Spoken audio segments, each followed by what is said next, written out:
अस्सलाम वालेकुम स्टूडेंट्स, आज मैं आपको बताऊंगी main components of the frequency distribution. Last time हमने फ्रीक्वेंसी डिस्ट्रीब्यूशन स्टडी किया था, अब हमने पढ़ना है मेन कंपोनेंट्स क्या होते हैं फ्रीक्वेंसी डिस्ट्रीब्यूशन के फॉर ग्रुप डाटा की।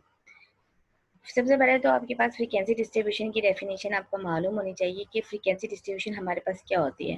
फ्रीक्वेंसी डिस्ट्रीब्यूशन बेसिकली हमारे पास क्या होती है। Frequency distribution the organisation of a raw data in table form uses classes and frequencies. Organisation होती है हमारे पास रॉ डाटा की। The organisation of raw data in table form using classes and frequencies. जो ऑर्गेनाइजेशन होती है raw data की, इसमें एक इम्पॉर्टेंट वर्ड आपके पास रॉ डाटा होगा। रॉ डाटा की इन table form using classes and frequencies is called frequency distribution. वो हमारे पास क्या कहलाती है, फ्रीक्वेंसी डिस्ट्रीब्यूशन कहलाती है, right. Is called frequency distribution. अब मेन कंपोनेंट्स क्या होते हैं फ्रीक्वेंसी डिस्ट्रीब्यूशन के आपके पास। मेन कंपोनेंट्स ऑब्वियसली क्लासेस होती हैं, फ्रीक्वेंसी होती है, अपर क्लास लिमिट होती है, लोअर क्लास लिमिट होती है, अपर क्लास बाउंड्री होती है, लोअर क्लास बाउंड्री होती है, मिड पॉइंट होता है, रिलेटिव फ्रीक्वेंसी फाइंड आउट करते हैं, क्यूमुलेटिव फ्रीक्वेंसी फाइंड आउट करते हैं, और हम परसेंटेज फ्रीक्वेंसी भी फाइंड आउट कर सकते हैं, राइट। QUEN percentage frequency. इसमें से जो हमारे पास कंपोनेंट्स होते हैं वो हमारे पास ये होते हैं, classes, frequency, upper class limit, lower class limit, upper class boundary, lower class boundary, mid point. These are the components of frequency distribution। ये components होते हैं आपके पास frequency distribution के। और इसको मैं हाईलाइट कर देती हूँ सबको, ठीक है। ये these are the components of frequency distribution, इसको मैंने येलो से हाईलाइट कर दिया है।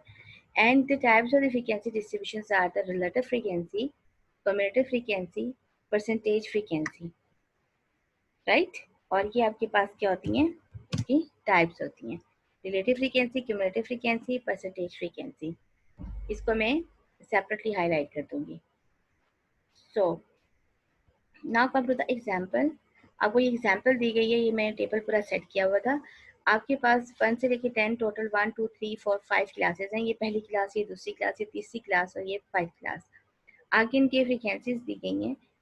आपने ये देखना है सबसे पहले कि जब आपके पास upper class limit of the first class and the lower class limit of the second class, ये दोनों आपके पास कंटिन्यूस ना हो, यानी कि सेम ना हो, हम कंस्ट्रक्ट करते हैं क्लास बाउंड्रीज को।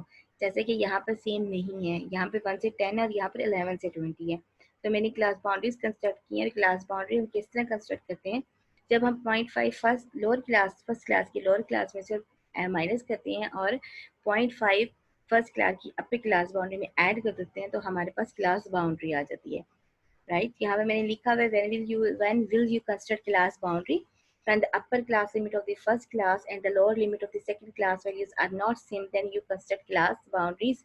आप class boundaries construct करते हैं कि जैसे कि ये ऊपर मैंने मेंशन किया हुआ है। और अगर आप नीचे देखें, when you minus 0.5 from lower class limit and 0.5 in upper add 0.5 in upper class limit, you will get class boundary। तो आप class boundary जो है उसको get करेंगे। अब 1 से 10 हमारे पास कौन सी क्लास थी, फर्स्ट क्लास थी, राइट। और 1 इसकी क्या थी, हमारे पास लोअर क्लास लिमिट थी, और 10 इसकी अपर क्लास लिमिट थी। 0.5 is lower class boundary and 10.5 is upper class boundary by adding 10.5 in 10 and minus 0.5 in 1। Question number second आपके पास क्या है, how to construct class boundary. Class boundary को कैसे कंस्ट्रक्ट करेंगे। minus 0.5 from lower class limit from each class and add 0.5 to upper class limit from each class, then you will construct class boundaries। How you will construct mid point. आप mid point को किस तरह construct कर सकते हैं, जब आप upper class boundary में लोअर क्लास बाउंड्री को ऐड करेंगे और उसको 2 पे डिवाइड करेंगे, तो आप क्या कंस्ट्रक्ट कर लेंगे, मिड पॉइंट कंस्ट्रक्ट कर लेंगे, रिलेटिव फ्रीक्वेंसी को आप किस तरीके से कंस्ट्रक्ट करते हैं उसके बारे में मैंने आपको ये बताया था कि जब आप individual class frequency, this is your individual class frequency, उसको टोटल क्लास फ्रीक्वेंसी पर डिवाइड कर देंगे, आपके पास रिलेटिव फ्रीक्वेंसी आ जाएगी। रिलेटिव फ्रीक्वेंसी आपके पास किसके इक्वल होती है? When you divide individual class frequency to the total class frequency, then you will construct, then how you can construct relative frequency। ये आपके पास क्वेश्चन आ सकता है, क्वेश्चन नंबर 3, कि आप इसको किस तरीके से कंस्ट्रक्ट करेंगे। तो ये हमारे पास क्या आ जाएगा, R F for relative frequency, individual frequency को जब आप डिवाइड कर देंगे टोटल फ्रीक्वेंसी पे, then you will get relative frequency. Okay, now there is another topic about the graph of the frequency distribution. This is very important, graph of the frequency distribution. The three main important graphs that we studied in frequency distributions are the histogram, polygon, and number one is histogram, number second is frequency polygon, number third is ogive. The three important graphs of the frequency distribution are histogram, frequency polygon and ogive. ये आपके पास three important graph होंगे किसके, graph of the frequency distribution के। अब आपने ये जहन में रखना है कि these are the three main important graphs that we studies to construct। जब हम अपनी क्लास बाउंड्री को कंस्ट्रक्ट कर लेते हैं तो फिर हम यूज करते हैं इसको अपनी फ्रीक्वेंसी डिस्ट्रीब्यूशन को विजुअली डिस्प्ले करने के लिए। अब आप आ जाए दोबारा से हिस्टोग्राम के ऊपर कि हिस्टोग्राम का ग्राफ कैसे आप कंस्ट्रक्ट करते हैं। हम हिस्टोग्राम के ग्राफ को किस तरीके से करते हैं कंस्ट्रक्ट। सबसे पहले आपने यू नो दैट कि जब भी हम ग्राफ ड्रॉ करते हैं उसके पास उसमें हमारे पास दो होते हैं एक्सिस, एक हमारे पास होता है एक्स एक्सिस और एक हमारे पास होता है वाई एक्सिस। ठीक है, एक्स कोऑर्डिनेट होता है और वाई कोऑर्डिनेट होता है, X axis and Y axis. जब भी आप ग्राफ ड्रॉ करेंगे आप एक चीज अपने जहन में रखेंगे,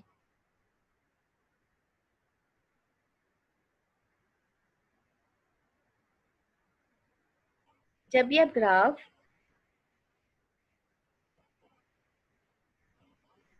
ग्राफ कंस्ट्रक्ट करेंगे आप एक चीज अपने जहन में रखेंगे, आप एक्स एक्सिस पर हमेशा क्लास बाउंड्रीज लेंगे,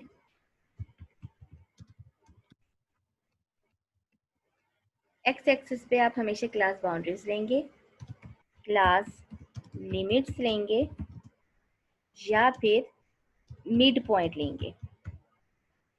राइट, एक्स एक्सिस पर आप हमेशा ये चीज़ें लेंगे जब भी आप फ्रीक्वेंसी डिस्ट्रीब्यूशन का ग्राफ कंस्ट्रक्ट करेंगे।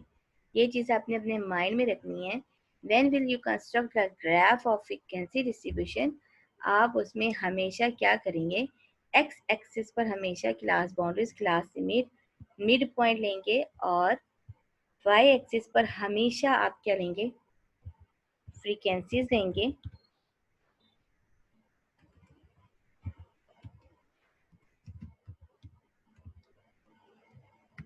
फ्रीक्वेंसीज लेंगे या फिर क्यूमुलेटिव फ्रीक्वेंसीज लेंगे। Right, when you will construct the graph of the frequency distribution, आपने हमेशा ये बात ध्यान में रखनी है कि एक्स एक्सिस पे आप हमेशा क्लास बाउंड्रीज लेंगे और वाई एक्सिस पर आप हमेशा क्या लेंगे, फ्रीक्वेंसीज लेंगे या क्यूमुलेटिव फ्रीक्वेंसी लेंगे। अब आप आज लेट्स सपोज कि हम कंस्ट्रक्ट करें हिस्टोग्राम। आपको ये मालूम होना चाहिए कि हिस्टोग्राम किस तरह हम कंस्ट्रक्ट करते हैं। Histogram is the graph that construct between the upper class boundary and the frequency. अब आप इसमें अपर क्लास बाउंड्री लें या लोअर क्लास बाउंड्री लें, आपने इसमें क्या लेना होता है, क्लास बाउंड्री लेनी होती है। ठीक है, हम इसमें क्लास बाउंड्री लेंगे। The graph between the class boundary and the frequency is called histogram. वो हमारे पास हिस्टोग्राम होगा on the x-axis between class boundaries and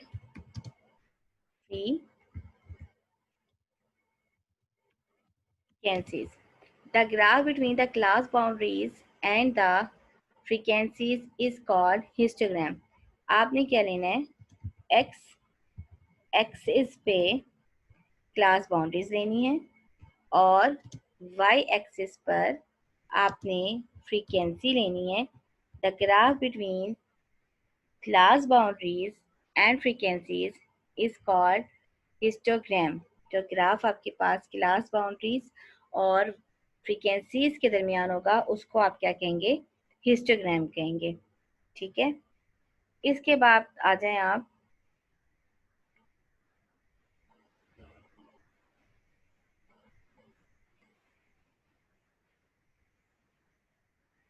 frequency polygon. Frequency को पॉलीगॉन आपके पास जो ग्राफ होता है वो आप कंस्ट्रक्ट करते हैं मिड पॉइंट के दरमियान एंड फ्रीक्वेंसीज के दरमियान। फ्रीक्वेंसी पॉलीगॉन आपने क्या करना होगा, एक्स एक्सिस पर आप क्या लेंगे, मिड पॉइंट लेंगे और वाई एक्सिस पर आप लेंगे फ्रीक्वेंसीज। तो आप कंस्ट्रक्ट करेंगे फ्रीक्वेंसी पॉलीगॉन। यहाँ पर आपने लेना है मिड पॉइंट। एक्स एक्सिस पे आप मिड पॉइंट लेंगे और वाई एक्सिस पे आप फ्रीक्वेंसीज लेंगे। आपके पास क्या कंस्ट्रक्ट होगा, फ्रीक्वेंसी पॉलीगॉन। हिस्टोग्राम आपके पास कंस्ट्रक्ट किस तरह होगा, the graph between the class boundaries and the frequency is called histogram. The graph between the midpoint and the frequency is called frequency polygon. And the graph between the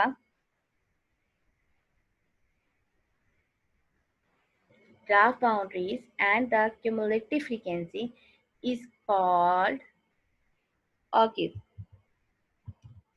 x axis पे आपने क्या लेना है, यहाँ पे class boundaries लेनी है और y एक्सिस पर आपने क्या लेनी है, cumulative frequencies लेनी है।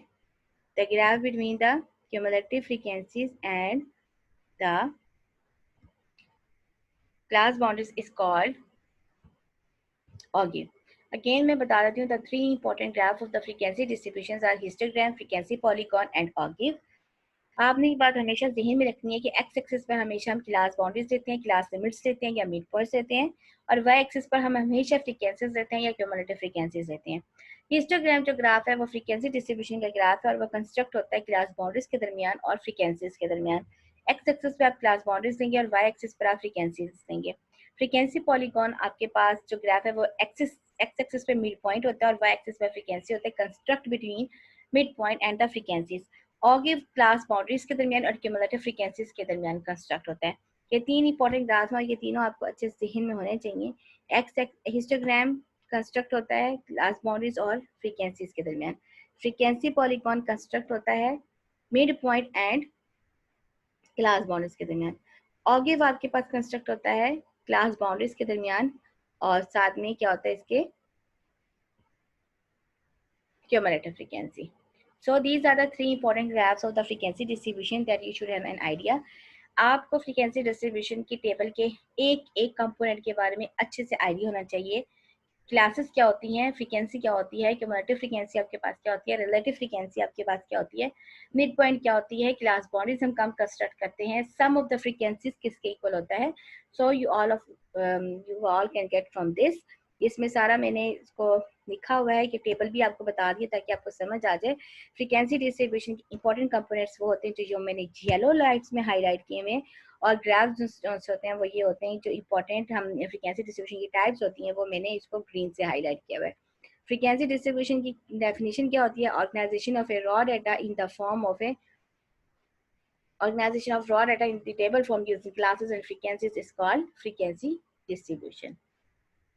आई थिंक आपको ये कंसेप्ट अच्छे से क्लियर हो गया होगा कि फ्रीक्वेंसी डिस्ट्रीब्यूशन आपके पास क्या होगी और इसके ग्राफ्स क्या होंगे आपके पास। Thank you.